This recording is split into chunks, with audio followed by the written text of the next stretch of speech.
یا گایز خوش اومدین. من یاشارم و اینجا فاکسویده با طراحی لوگوی دیگه با ایلستریتور در خدمتتون هستیم. قبل از هر چیزی یادتون نره کانال رو سابسکرایب کنید و اگه از ویدیو خوشتون اومد لایک کنید و اگه خوشتون نیومد حتما دیسلایک کنید و دلیلش رو توی کامنت ها بنویسید.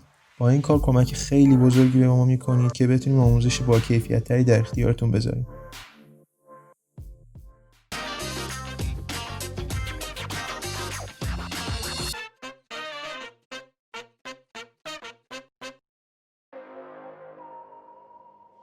رکتنگل تول رو انتخاب میکنم، شیفت رو نگه میدارم و یه مربع 400 پیکسلی میکشم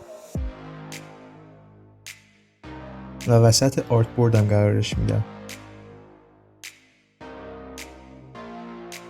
میخوام یه مستطیل بکشم، قبلش رنگش رو به یه رنگ دیگه تغییر میدم.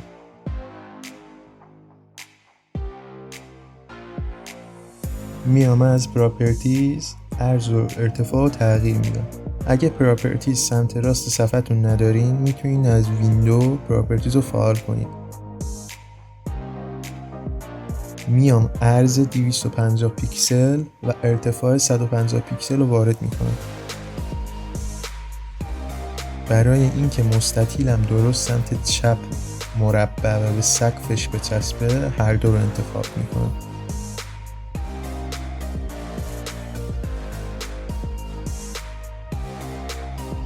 و از الاینا استفاده میکنم. یه کپی از مستطیلم میگیرم و اونو به سمت راست و پایین مربع میچسبونم. یه کپی دیگه میگیرم، شیفت رو نگه میدارم و 90 درجه میچرخونمش. رنگش رو تغییر میدم که از هم دیگه جداشم. خود مستطیل و بک‌گراندش رو با شیفت سلکت میکنم و سمت راست بالا میچسبونمش. ازش یه کپی میگیرم، به چپ و کف مربع میچسبونمش.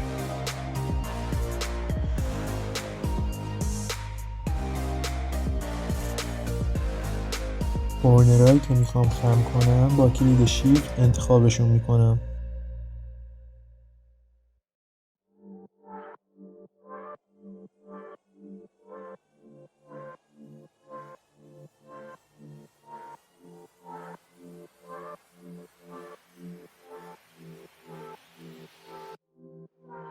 همه شیپ ها رو سلکت و میام از پت فایندر دیوایدشون میکنم.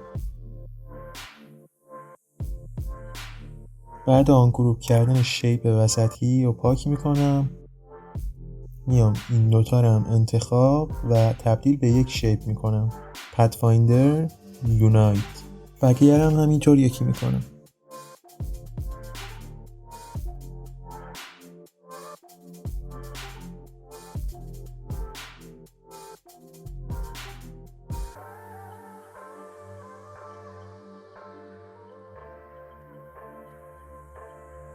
خب من رنگایی که برای این لوگو هست و این گوشه آماده گذاشتم.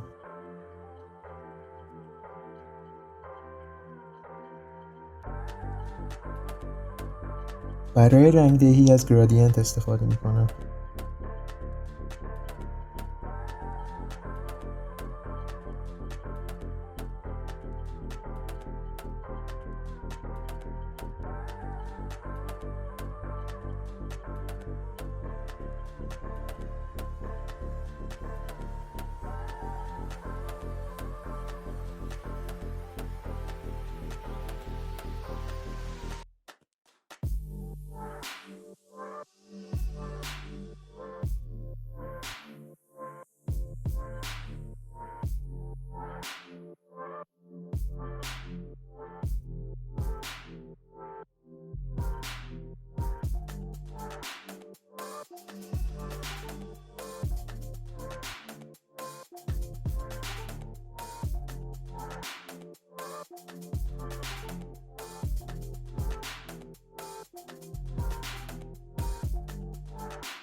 گوشه های این مربع رو خم میکنم.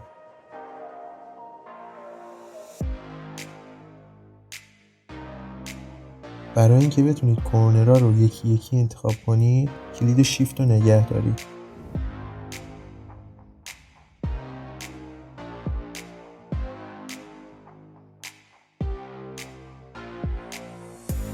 « 45 درجه لوگومو میچرخونم.